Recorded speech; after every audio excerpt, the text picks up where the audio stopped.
my name is Francesca Fogan, and today the theme is cognition learning and motivation presentation. Motivation is a process that initiates, guides, and maintains goal-oriented behavior. So basically, it's your reasons why. It's the reason why. It's your driving and the reason why you want to accomplish certain things in your life.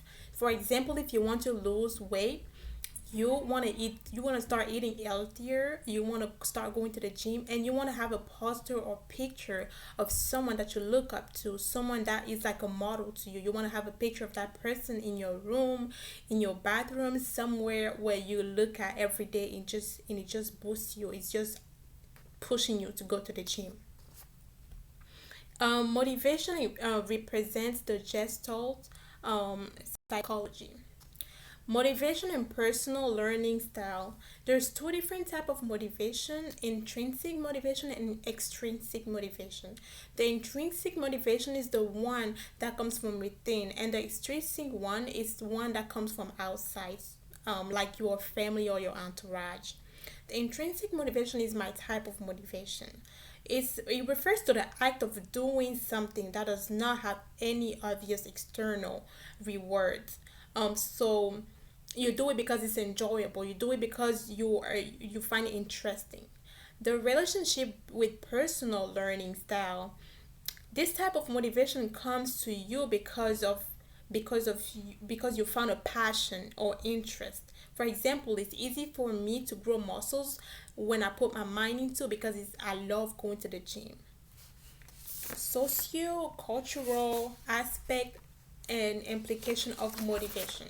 Some cultural considerations for college students are the degree of directness, the attitude towards personal space, and perceptions of authority figures.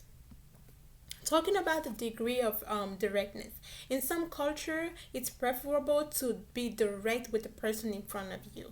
In some other culture though, it's preferable for you to be less direct when you are communicating with the person.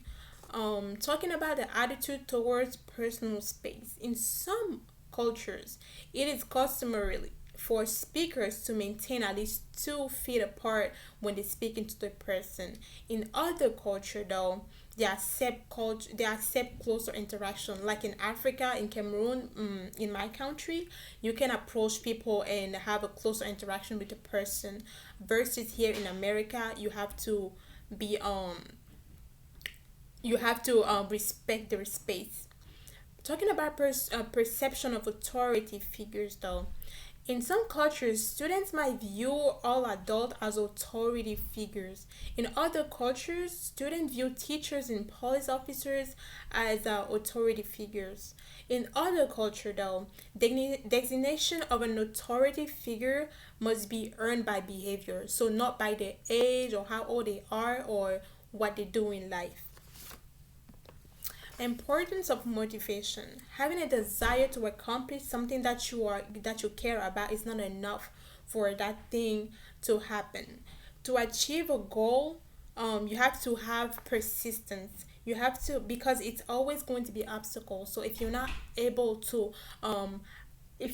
stronger than those obstacles, you will not be able to succeed properly. The impact of cultural values and beliefs in motivation. Cultural values, where we come from, and the way we were raised, most definitely have an impact on the way we motivate ourselves.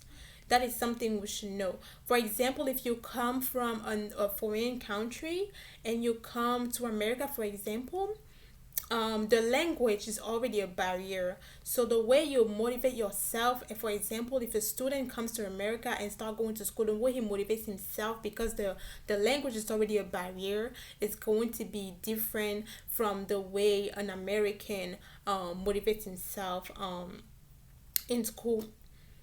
Also, the way the belief system, your belief system also can have a big impact into your type of motivation. Cultural issues affecting motivation. There are a lot of level of culture. For instance, For instance, there's a gender, the ethnicity, the religion, the age, a social class, generation, and so on. A research project was done among five countries in order to see how